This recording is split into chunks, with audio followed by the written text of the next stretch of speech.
Munger police ने बरियारपुर थाना के दो अलग अलग मामलों में दो व्यक्तियों को गिरफ्तार किया है, जिसमें दोनों के पास से देसी कट्टा के साथ दो जिंदा कारतूस बरामद हुआ है। पहला मामला प्रेम प्रसंग का है, जिसमें नाबालिग प्रेमी के द्वारा लड़की के परिजनों को धमकाने के लिए देसी कट्टा का उपयोग किया गया है, जिसे ग्रामीणों द्वारा उसे पकड़कर पुलिस के हवाले किया गया है, जिसके पुलिस के ने उक्त नाबालिग प्रेमी को गिरफ्तार कर न्यायिक अभिरक्षा में भेज दिया है।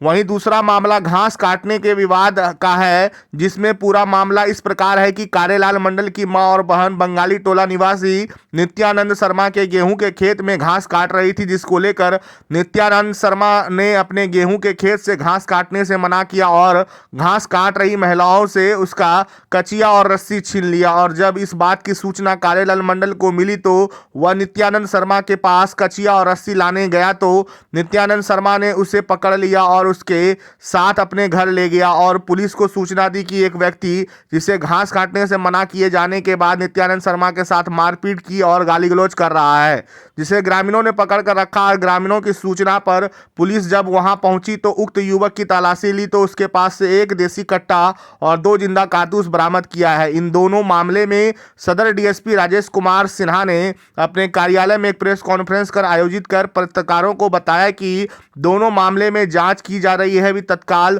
दोनों को सुसंगत धाराओं के तहत मामला दर्ज कर जेल भेज दिया गया है। इस संबंध में एसडीपीओ ने क्या कुछ कहा है, आइए जानते हैं। हाँ, बरियारपुर थाना अंतर्गत एक करहरिया मौजा है। उस करहरिया मौजा में नित्यानंद शर्मा जी हैं, जो वहाँ पे उनका जमीन है। अब इस जमीन पे दो महिला यानी उनकी माँ और पुत्री जाती हैं। वो घास वास काटती हैं वहाँ पे। तो कुछ बात को लेके उन लोगों में मनमुटाव हो जाता है, तो कचिया हसुआ जो है वो लोग उसका रख लेते हैं। जब उसको रख लेते हैं तो फिर पीछे से उनका पुत्र, जो घास काट रही थी, उनका पुत्र जाता है।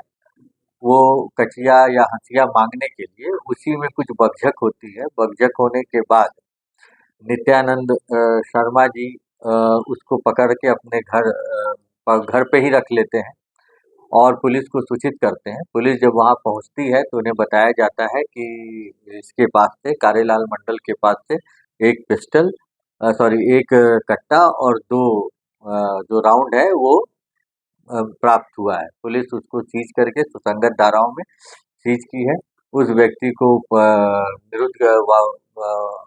पकड़कर उसे माननीय न्यायालय में उपस्थापित किया जा रहा है। इसकी गिरफ्तारी क्या आपराधिक इतिहास या नहीं, इस तरह का भी कुछ आपराधिक इतिहास नहीं है।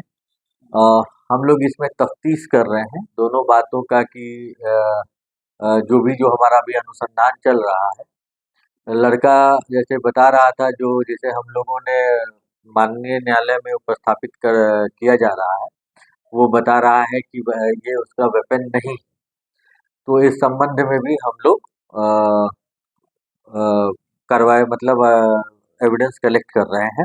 तत्काल के लिए इनको सुसंगत धाराओं में, खासकर आर्म्स एक्ट के 37 में हम लोगों ने इसको मजिस्ट्रेट के सामने उपस्थापित करने का निर्देश दिया है।